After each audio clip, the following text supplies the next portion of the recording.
রাত্রি হলে বৃষ্টি শুরু হয় আর বৃষ্টি কমতে কমতে সেই সকালে, মানে পুরো সপ্তাহ জুড়ে বৃষ্টিই চলছে। আজকেও দেখো একটু আগে বৃষ্টি হয়ে গেল, সেই রাত্রি বৃষ্টি শুরু হয়েছে আর এখন কিন্তু বৃষ্টি কমলো। আর বৃষ্টি না কমলে কী হবে বলো তো, কাজগুলো করি বৃষ্টির মধ্যে ভিজে ভিজে করতেও পারবো না, এমনিতেই শরীরের যা সমস্যা। আর প্রথম প্রথম বৃষ্টিতে ভিজলে তো সেই ঠান্ডা জ্বর শরীরে এসেই যাবে। তো বন্ধুরা, সবাইকে শুভ সকাল জানিয়ে আজকের ব্লগটা শুরু করলাম। আর চারপাশে তো জল জমে আছে, আর জলের মধ্যে কিন্তু কাজ করতে সত্যিই খুব অসুবিধা হয়ে যায়, মানে যেতে চায় না পাতাগুলো। আর এই বারান্দা থেকেও দেখো জল জমে গিয়েছে, আর বারান্দার যে ওপাশে আমার উঠোন একটু আছে রাস্তার সাইডটা, ওখানে তো একদম জল একদম জমে থাকে বেশি বেশি, ওখানে তো ঝাড়াই যায় না। মানে এক সপ্তাহ থেকে এরকম হচ্ছে, কিন্তু রোদ তো নেই, মানে বৃষ্টিতে হচ্ছে সারাদিনে আকাশটা একদম গভীর করে মুখ করে আছে, মানে আকাশে কত মেঘ জমে আছে, এরকম করেই কিন্তু চলছে। রোদ্দু একদমই থাকছে না, জামা কাপড় পর্যন্ত শুকাচ্ছে না। মানে এখন তো সেরকম বর্ষাকাল পড়েনি, কিন্তু এরকম ভাগ্যিস ভালো আছে, কিন্তু কিছুদিন পর যে এমন হবে, এত রোদ পড়বে গরম পড়বে, কি কষ্টই না হবে, মানে এটা ভেবেই আমার এখনই ভয় লাগছে। সত্যি আমি গরমকে ভয় পাই, গরম সহ্য করতে পারি না। এইগুলো দিন ভালোই মানা যায়, মানে ভালোই কিন্তু সুস্থ স্বাভাবিক থাকা যায়। দেখো উঠোনটা আমার ঝাড়া হয়ে গেল, অনেকটা উঠোন আমাদের বাড়ির। এই উঠোনটা ঝেড়ে আবার বাড়ির সামনটা ঝাড়বো, যেখানে মানে জল জমে আছে রাস্তাটা, পাকা রাস্তাটা, ওই জায়গাটা ঝাড়াঝাড়ি করি। এই বাগানে কিন্তু মানে এই পাশগুলো কিন্তু ঝাড়তে হয়, আমার কলেপাটটা ঝাড়তে হয়। এই যে মানে শুধু উঠোনটা ঝাড়লে না, আমাদের গ্রামের বাড়ি তো অনেক অলিগলিতে দেখো এই যে রাস্তাটা আছে, এখানে যাওয়া আসা করি আমরা, বাড়ির পিছনটা যাই, এই জায়গাটাও ঝাড়তে হয়। তো ঝেড়ে একেবারে নোংরাগুলো ফেলে দিয়ে আসলাম। আর দেখো একদম মানে বৃষ্টির জলে কিন্তু গাছপালাগুলো জীবনদান পেয়েছে, একদম চারদিকে সবুজে সবুজ। দেখো এগুলাকে বলে ঢেঁড়স। কি অবস্থা! সকালে দেখো মানে স্নান করে এসে দেখো এদিকে ভাত বসিয়ে দিয়েছে, ভাতটা হয়ে গিয়েছে, এখন কিন্তু ঢেঁড়স ভাজা করছে, মানে ভেন্ডি ভাজা। আমার বরে নাকি ভেন্ডি ভাজা খেতে ইচ্ছা করছে, আমার বরে অবশ্য কেটে দিল, তো আমি ভাজা করে নিয়েছি। আর সিদ্ধ মাখা ভাত, সকালে আমার ছেলে না তরকারি ভাত একদমই খেতে পারে না, বাচ্চাদের মুখ তো একটু ঝাল ঝাল লাগে, ও একটু মানে সিদ্ধ ভাত হলে একটু ভালো খায়। তো ওদিকে ছেলেকেও খাইয়ে দিব, ছেলের স্কুল আছে, ওকে রেডি করে দিব, কারণ এই সপ্তাহটা স্কুল যেতেই হবে, পরে সপ্তাহ আবার স্কুল বন্ধ থাকবে, জানোই তো ভোটের রেজাল্ট 4 তারিখ 4ই মে। দুপুর গড়িয়ে বিকেল, এখন নিয়ে আসছে বাজার, রান্না করব কখন, খাবো কখন?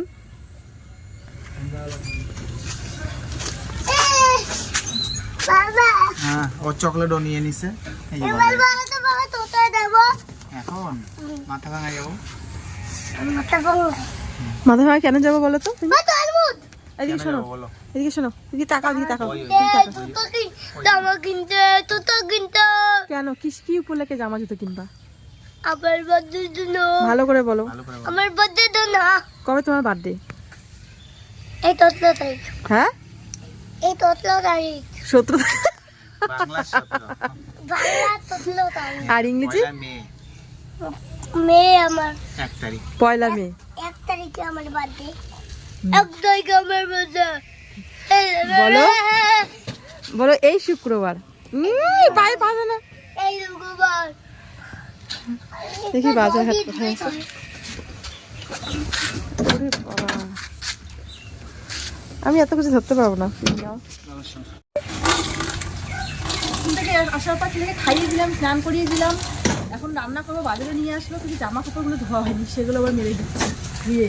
এখন বাজে প্রায় 4টা। শুকাবে না, কিন্তু জলটা তো ঝরবে, দিয়ে দিলাম, কই রাখি। 4টার দিকে রান্না হবে আজকে। হ্যাঁ, আমরা তো খেয়ে নিয়েছি, ওর জেম্মা তো তরকারি নিয়ে আমরা খেয়ে নিয়েছি, এখন তুমি খাবার খাবি, আমরা খাবো না। ঠিক আছে, জায়গা ফটাফট রান্না। চলো চলো চলো চলো চলো। ওই বাসনটার মধ্যে সব তুলে নিয়ে যাও একবারে।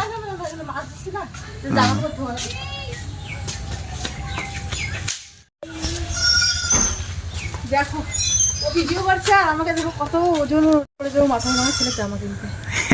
কারণ কালকে বৃহস্পতিবার সময় হবে না, মানে আগেই নেওয়া হলো জামাটা, আর পরশুদিন শুক্রবার বার্থডে, ওর জন্য তো জামা কিনতে হবেই।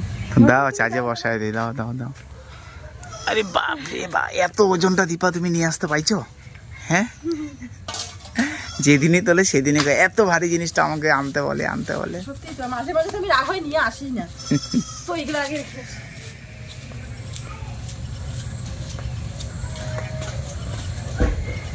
বেলা চলে গেলে সত্যি রান্নার আর মন থাকে না, কিন্তু কি করব বলো তো, আমার বর গিয়েছে গাড়ি চালাতে, গাড়ি ওইদিকে কিন্তু বাজারঘাট করে এনেছে।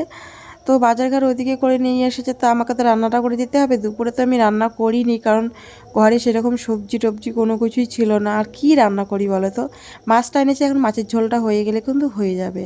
তো এইদিকে দেখো মাছটা যেহেতু মানে ও গাড়ি চালিয়ে এসেছে, ওই জন্য দেরি হয়েছে। এখন মোটামুটি একটু কথা বর বললোই 4টা 4:30 কাছাকাছি বাজে।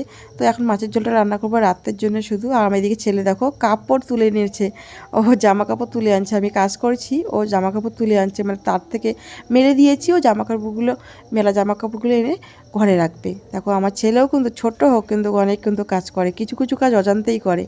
আর এখন তো সেই সন্ধ্যার দিকে না আমাদের কলপাড়ের মধ্যে অনেক গাছপালা, এখানে না মশাও কামড় দেয়। আর পাশে দেখো আমাদের ভুট্টা গাছ হয়েছে কলে।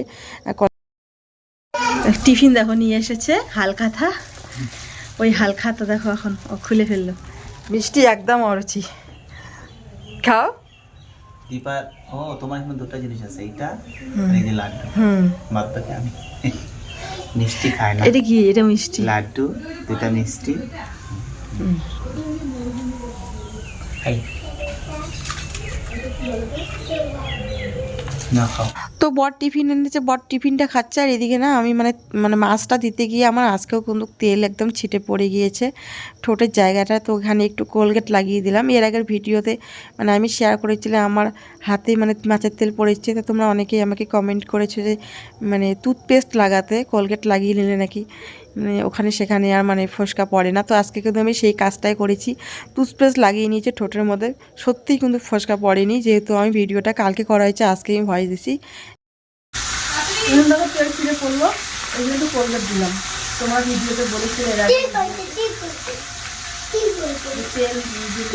দেখো রান্না হচ্ছে, কিন্তু তরকারি আছে, সোয়াবিনের তরকারি আছে, আমি জায়গার থেকে নিয়েছি।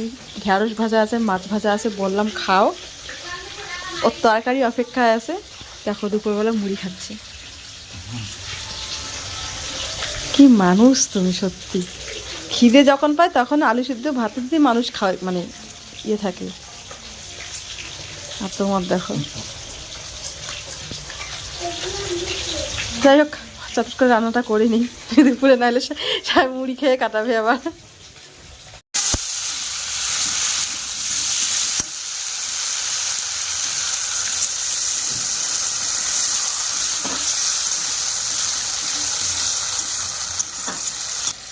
শুধু মাছের তরকারি আর ভাত, এটাই অনেক সত্যি। তাড়াহুড়ো করে কোথা থেকে এসে যদি রান্না করি, এমনিতে সময় থাকে না, এটাই কিন্তু অনেক হয়ে যায়। দেখি চাকা দিকে, তোমার এটা পছন্দ? এটা এটা পড়তে হবে না, এটা বাড়িতে বাড়িতে পেতে নোংরা হবে, নোংরা হবে, বাড়িতে কে পড়বা? এটা কালো প্যান্ট, এটা ভালো লাগে। ওই যে প্যান্টটা কত সুন্দর। কালো প্যান্ট তোমার একটা আছে, মানে দোকান থেকে সব নিয়ে যাচ্ছে। দেখি তাকাও দিকে, আমি তোমার দেখি, এইদিকে তাকা। পর তুমি দেখবা তোমার কেমন লাগছে। এই ছেড়ে না ওগুলো ধরে না, ধরে না বাবা, ধরে না।